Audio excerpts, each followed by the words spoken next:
அனைவருக்கும் வணக்கம். நான் உங்கள் தோழி சுதாஸ்ரீ. நம்ம சுதாஸ்ரீ ஸ்டோரி பாக்ஸ் சேனலில் தொடர்ந்து மகாபாரதம் கதைகளாக பார்த்துக்கிட்டு வர்றாங்க. உடல்நிலை சரியில்லாத காரணத்தினால என்னால் தொடர்ந்து வீடியோ போட முடியாமல் இருந்துச்சு. மறுபடியும் தொடர்ந்து வீடியோ போட ஆரம்பிச்சிடலாங்க. கதாபாத்திரங்கள் மூலமாக நம்ம ஒரு கதையை தெரிஞ்சுக்கும் போது என்றைக்கு மறக்காமல் இருக்குங்க. அந்த வகையில் இன்றைக்கி நம்ம மகாபாரதத்தில் சாரங்க குஞ்சுகளின் கதையை பற்றி பார்க்கலாங்க. பாழா போயிருந்த காண்டவ பிரஸ்தத்தை பாண்டவர்கள் புதுப்பிச்சு அங்கே மாட மாளிகைகள், கூட கோபுரங்கள், கோட்டை, கொத்தளங்கள் அப்படின்னு பலவற்றையும் நிர்மாணித்து குடியேறினாங்க. முற்காலத்தில் முள்புதர்களும் செடி கொடிகளும் அடர்ந்திருந்த அந்த காடு பெரிய நகரமாக இருந்துச்சு. பாண்டவர்கள் அந்த பகுதிக்கு போனபோது அந்த பகுதி அடர்ந்த காட்டுப்பகுதி போலவே காட்சியளிச்சுது. பட்சிகளுக்கும் விலங்குகளுக்கும் அந்த பகுதி தங்களுடைய வாழ்விடமாக இருந்துச்சு. அது மட்டும் இல்லாமல் கைவர்களும் கொள்ளையர்களும் அடர்ந்த அந்த காட்டுப்பகுதியில் பதுங்கியிருந்து வழிப்பறி கொள்ளைகளும் ஈடுபட்டுட்டு வந்தாங்க. அந்த இடத்துல அர்ஜுனனும் ஸ்ரீகிருஷ்ணரும் பார்வையிட்டு வனப்பகுதியை தீயிட்டு அழிச்சிட்டு புது நகரம் அமைக்க தீர்மானித்தாங்க. அப்போது அந்த காட்டுக்குள்ளே ஒரு மரத்தில் இருந்த சாரங்க பறவை சிறகு முளைச்சிடாத தன்னுடைய 4 குஞ்சுகளோட வசிச்சுட்டு வந்தது. அந்த தாய் பறவையையும் குஞ்சுகளையும் பிரிஞ்சு போன ஆண் பறவை வேறொரு பெண் பறவையோடு சேர்ந்து உல்லாசமாக திரிஞ்சு வாழ்ந்துட்டு வந்துச்சு. தன்னோட குஞ்சுகளுக்காகவே அந்த தாய் பறவை தனியே தன் குஞ்சுகளை விட்டுட்டு பறந்து போய் பல இடங்கள்ல இருந்து இரையை தேடி கொண்டுட்டு வந்து அவங்களுக்கு சாப்பாடு ஊட்டி காப்பாற்றிக்கிட்டு வந்துச்சு. இந்த சமயத்தில் தான் அர்ஜுனனும் கிருஷ்ணரும் தீர்மானித்தபடி அந்த வனப்பகுதியை தீயிட்டு கொளுத்தப்பட்டுச்சு. மலன்னு பரவன அந்த காட்டுப்பகுதியில் இருந்த அந்த தீ அங்கே இருக்கிற எல்லா உயிரினங்களையும் துன்புறுத்த துவங்குச்சு. இதை பார்த்து வேதனை அடைஞ்ச தாய் பறவை கண்ணீர் பெருகி புலம்பி அழுதுச்சு. ஐயோ, பெருந்தி அல்லவா நம்ம குடியிருக்கும் பகுதி நெருங்கி வந்துக்கிட்டு இருக்கு. கொடிய அனல் வர வர அதிகரிக்குதே. இன்னும் நொடி பொழுதுல அந்த கொடுந்தி நம்மளை எரிச்சு சாம்பலாக்கிடுமே. தீப்பெற்றிருந்த மரங்கள் பேராசையோட திடீர்னு விழுவுறதை பார்த்து விலங்குகள் கூட ரொம்ப கலங்கி அஞ்சு ஓடுச்சு. சிறகுகள் கூட முளைச்சிடாத என் அருமை குஞ்சுகளே, நீங்களும் இந்த தீக்கிரியாகி போவீங்க. ஐயோ, நான் என்ன செய்வேன்? இந்த சமயத்தில் உங்கள் அப்பாவும் நம்ம கூட இல்லாமல் தனியே தவிக்கி விட்டுட்டு போயிட்டானே. உங்களை தூக்கிட்டு போக கூட எனக்கு சக்தி இல்லையே அப்படின்னு அழுது புலம்பிச்சு. தங்களது தாய் பறவை அழுது புலம்புறதை கேட்ட அந்த குஞ்சுகள், எங்கள் மீது அதிகம் பாசம் கொண்டிருக்கும் என்னுடைய தாயே, அதிகம் பரித்தவிக்காதீங்க. நாங்கள் இங்கே காட்டுத்தீயில சிக்கி இறந்து போனாலும் கூட ஒன்றும் தவறில்லை. நாங்கள் நற்கதியை தான் அடைவோம். எங்களால் நீங்களும் இந்த தீயில சிக்கி இறந்து போனால் நம்ம குலம் விருதி அடைஞ்சிடாது. அதனால் நீ கொஞ்சம் கூட தாமதம் செய்யாமல் தீப்பிடித்து அழுது கொண்டிருக்கும் இந்த வனப்பகுதியை விட்டு இப்போ ஆபத்தில்லாத இடத்துக்கு பறந்து போய் நலமாக இருந்துடு அப்படின்னு சொன்னாங்க. இங்கு நாங்கள் எல்லாரும் தீக்கிரையானாலும் அங்கே மீண்டும் உனக்கு பிள்ளைகளாக நாங்கள் பிறப்போம். அதனால் நீ மனம் கலங்காமல் நம்ம குலத்துக்கு எது நன்மையோ அதை செய் வேகமா அப்படின்னு சொன்னாங்க. இப்படி இந்த சாரங்க குஞ்சுகள் சொன்னதும் அந்த தாய் பறவை அவங்க எல்லாத்தையும் விட்டுட்டு போக மனசு வரல. வேண்டாம் குழந்தைகளே, நான் ஒருபோதும் உங்களை பிரிஞ்சு போக மாட்டேன். நானும் இங்கே உங்களோட இந்த கொடியை தீக்கி இரையாகிட்டு போகிறேன் அப்படின்னு சொன்னிச்சு. நானும் உங்களுடைய இந்த கொடியை தீக்கி இரையாகி போகிறேன் அப்படின்னு சொல்லிட்டு அங்கேயே இருந்துச்சு. ஒரு சமயம் மந்தபாலர் அப்படின்ற தவமுனிவர் தன்னுடைய ஆயுள் முழுவதும் ஒழுக்க நெறி தவறாமல் தன்னுடைய பிரம்மச்சரிய விரதத்தை கடைப்பிடிச்சிட்டு வந்தார். அவர் தன்னோட உயிர் பிரிஞ்சதும் மேலுலகம் போன போது அங்கிருந்த வாயிற்காப்பாளர்கள் புத்திரபாகியம் இல்லாதவர்களுக்கு இங்கே இடமில்லை அப்படின்னு சொல்லி திருப்பி அனுப்பிட்டாங்க. அதனால் அந்த முனிவர் சாரங்க பறவையாக பிறந்து ஜரிதை என்ற பெண் பறவையோட கூடினார். இதனால் அந்த பெண் பறவை 4 முட்டைகள் இட்டுச்சு. அப்பறவை 4 முட்டைகள் இட்டதும் மந்தபாலர் லபிதை என்ற இன்னொரு பெண் பறவையோட சேர்ந்தார். மந்தபாலர் வாயிலாக ஜரிதை பெண் பறவையிட்ட 4 முட்டைகளும் பொரிந்து குஞ்சுகளாச்சு. அந்த குஞ்சுகள் தான் காண்டவ பிரஸ்தவன பகுதியில் தீக்கரையாகும் போது தன்னோட தாய்க்கு தைரியம் சொன்னிச்சு. தனக்கு தைரியம் மூட்டிய தன் குஞ்சு பறவைகளை பார்த்த தாய் பறவை ஜரிதை, என் மக்களே, இந்த மரத்திற்கு அருகே ஒரு எலிவலை இருக்குது. நான் உங்களை எல்லாரும் அந்த எலிவலைக்குள்ளே போட்டுடுறேன். நீங்கள் மெல்ல நுழைந்து போய் பதுங்கிக்கோங்க. அப்போது இந்த தீயால் உங்களுக்கு எந்த துன்பமும் நேராது. வலையின் வாய்ப்பகுதியை நான் மண்ணை போட்டு மூடிடுறேன். தீயும் அனலும் உங்களை எட்டாது. இந்த காட்டு தீயானது முற்றிலும் அணைஞ்ச பிறகு நான் மீண்டும் உங்களை வலையிலிருந்து காப்பாற்றுறேன் அப்படின்னு சொன்னிச்சு. தாய்ப்பறவை சொன்னதும் கேட்ட உடனே அந்த குஞ்சுகள், தாயே, நீ வலைக்குள் எங்களை போட்டு மூடினாலும் வலையில் இருக்கிற எலி எங்களை கொன்று தின்னிடும். எலியால் ஏற்படும் இந்த முடிவு இழிவானது. அதனால் நெருப்பால் உண்டாகும் இருப்பே மேலானது அப்படின்னு சொல்லி மறுத்துச்சு.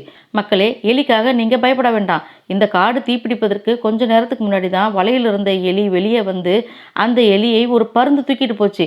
அதனை நான் என் கண்ணால் பார்த்தேன். வலைக்குள்ளே இப்போ எலி இல்லை. அதனால் உங்களுக்கு எந்த ஆபத்தும் இல்லை அப்படின்னு சொன்னிச்சு.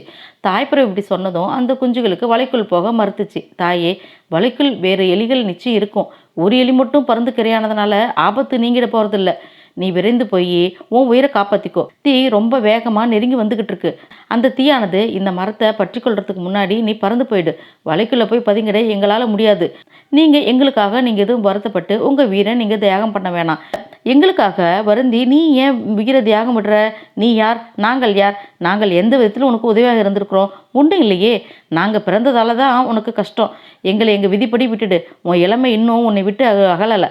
அதனால் நீ உனதோட ஆண்புறையிட சென்று நலமாக இருந்துடு. நாங்கள் இந்த தீயில சிக்கி இருந்தாலும் நற்கதியை தான் அடைவோம். உயிரோட தப்பி நாங்கள் இருக்கிறோம் அப்படின்னா ஒரு நாள் நாங்கள் வந்து உங்களை பார்க்குறோம். உடனே நீ பறந்து போய் உன் உயிரை காப்பாற்றிக்கோ அப்படின்னு கெஞ்சி கேட்டுக்குச்சு. குஞ்சுகள் இப்படி சொன்னதை கேட்டோடனே தாய்ப்பறவை ஜருதி அந்த இடத்த விட்டு பறந்துடுச்சு. விரைந்து பரவி அந்த காட்டு தீ குஞ்சுகள் இருந்த மரத்தையும் பற்றுச்சு. மரத்தில் இருந்த சாரங்க பறவை குஞ்சுகள் மனம் கலங்காது தங்களுக்கு நேரம் இருக்கும் ஆபத்தை எதிர்நோக்கி காத்துக்கிட்டு இருந்துச்சு. அப்போது அந்த பறவை குஞ்சுகளில் மூத்த குஞ்சானது மற்றவர்களை பார்த்து, கஷ்டகாலம் வரும்போது அறிவுள்ளவன் முன்னதாக அறிந்து கொண்டு தன் மனதை உறுதிப்படுத்தி கொள்வான். ஆபத்து நேர்ந்தாலும் அதற்காக அவன் மனம் கலங்க மாட்டான் அப்படின்னு சொன்னிச்சு. அதற்கு மற்ற குஞ்சுகள், நீயோ தீரன், உன்னை போன்று பலரில் ஒருவன் மட்டும்தான் இருப்பான் அப்படின்னு சொன்னிச்சு. பிறகு அவை அனைத்துமே கொழுந்து விட்டு எரியும் தீயை துதிப்பாடி, அக்னியே, எங்களது தாயை நாங்களே அனுப்பி வச்சோம். அவளும் பிரிய மனம் இல்லாமல் பிரிஞ்சு போனான். எங்கள் தந்தையை பார்த்தது கூட கிடையாது. நாங்கள் இந்த முட்டைகளிலிருந்து வெளிவந்ததிலிருந்து அவரை பார்த்ததில்லை. புகையை துவஜமாக கொண்ட அக்னி ஆதி தெய்வமே, இன்னும் சிறகுகள் கூட முளைத்திராத இந்த சிறு குஞ்சு பறவைகளாகினே எமக்கு நீயே கதி. வேறு ஆதரவும் எங்களுக்கு இல்லை. நீ தான் எங்களை ரட்சிக்கணும். உன்னை நாங்கள் சரணடைந்தோம் அப்படின்னு சொன்னிச்சு. அடுத்த கணமே மரத்தில் பற்றிய தீயானது அந்த சாரங்க பறவை குஞ்சுகளை தீண்டலை. காடு முழுதும் காட்டு தீயில் எரிந்து சாம்பலாகி போனாலும் அந்த தீயினால் அந்த பறவை குஞ்சுகளுக்கு எந்த தீங்கும் நேரலை. காண்டவபிரஸ்த வனப்பகுதியில் எரிந்து அணைந்த பிறகு தாய்ப்பறவை மீண்டும் அந்த பகுதிக்கு விரைந்து பறந்து வந்துச்சு.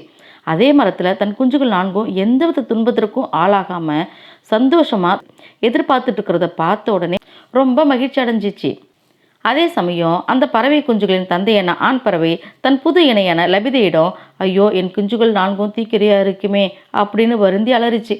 அதுக்கு லபிதை என்ற பெண் பறவை, அப்படியா சேதி, உன் சமாச்சாரம் எனக்கு நன்றாகவே தெரியும். இப்போ உன் முதலணையான ஜருதியிடம் போக உனக்கு ஆசை வந்துடுச்சு போலும். நான் அதுக்குள்ளே கசந்துட்டேன் போல் இருக்கிறது. அதற்காக ஏன் நெருப்பையும் குஞ்சுகளையும் காரணமாக சொல்கிறீங்க? நீங்கள் தான் என்கிட்ட முன்னாடியே சொல்லியிருக்கீங்களே, ஜருதியின் குஞ்சுகளை அக்னி ஒருபோதும் தீண்டி எரித்திடாது அப்படின்னு. உங்ககிட்ட அக்னி தேவன் வரம் அளிச்சிருக்கான் அப்படின்னு சொன்னீங்களே. என்னை பிரிஞ்சு ஜருதியிடம் நீங்கள் செல்லணும் அப்படின்னு நினச்சா அதை நான் நேரடியாக என்கிட்ட சொல்லலாமே. நம்பத்தகாத ஆண்களை நம்பி ஏமாற்றம் அடைந்த பெண்களில் நானும் ஒருத்தியாக இந்த வனத்திலே சஞ்சரிச்சுட்டு போகிறேன். நீங்கள் போகிறதுன்னா போகலாம், நான் தடுக்க மாட்டேன் அப்படின்னு சொன்னிச்சு. மந்தபால பறவை தன் இரண்டாவது இணையான லபிதை என்ற பெண் பறவையிடம், உன் எண்ணம் தவறு. புத்திரபாகியம் வேண்டியே நான் பறவையாக பிறப்பெடுத்தேன். இப்போது என் மக்களை பற்றி தான் கவலையாக இருக்குது. போய் வற்றி பார்த்துட்டு வருகிறேன் அப்படின்னு சமாதானப்படுத்திட்டு ஜருதை பறவையும் குஞ்சுகளும் இருந்த அந்த மரத்தை நோக்கி பறந்து போச்சு. தன் ஆண் பறவை தன்னை தேடி வந்த ஜருதை பறவை கவனிக்காது தன் குஞ்சுகளுடன் உயிரோடு கண்ட சந்தோஷத்தில் மூழ்கி இருந்துச்சு. கொஞ்ச நேரம் கழிச்சு தான் இருக்கும் மரத்தில் மந்தபால பறவையும் இருக்கிறத பார்த்துட்டு, எதற்காக இங்கே வந்தீங்க அப்படின்னு கேட்டுச்சு. ஜருதை, என் குஞ்சு பறவைகள் நலமாக இருக்கிறதா? இவற்றில் எது என் மூத்த புத்திரன் அப்படின்னு ஜருதை பறவை கிட்ட அன்போடு கேட்டுச்சு. ஜருதை பறவை, யார் மூத்த புத்திரனாக இருந்தால் என்ன? அவனால் உனக்கு என்ன ஆக போகுது? இளைவனால் உனக்கு ஆக போகுது என்ன? ஈவிரக்கம் இல்லாமல் எங்களை இப்படி தனியாக விட்டுட்டு எவ்வளோ தேடி சென்றீரோ அவளிடமே மீண்டும் போய் சேரும்.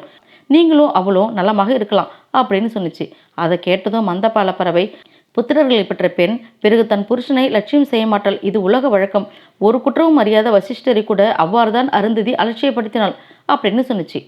அடுத்த பகுதியில் மகத மன்னன் ஜராசந்தனை பற்றி பார்க்கலாம். உங்களுக்கு இந்த சாரங்க குஞ்சுகளின் கதை பிடிச்சிருந்துச்சுன்னா சுதாஸ்ரீ ஸ்டோரி பாக்ஸ்க்கு சப்ஸ்கிரைப் பண்ணுங்க. வாழ்க தமிழ், வளர்க மனிதநேயம். நன்றி, வணக்கம்.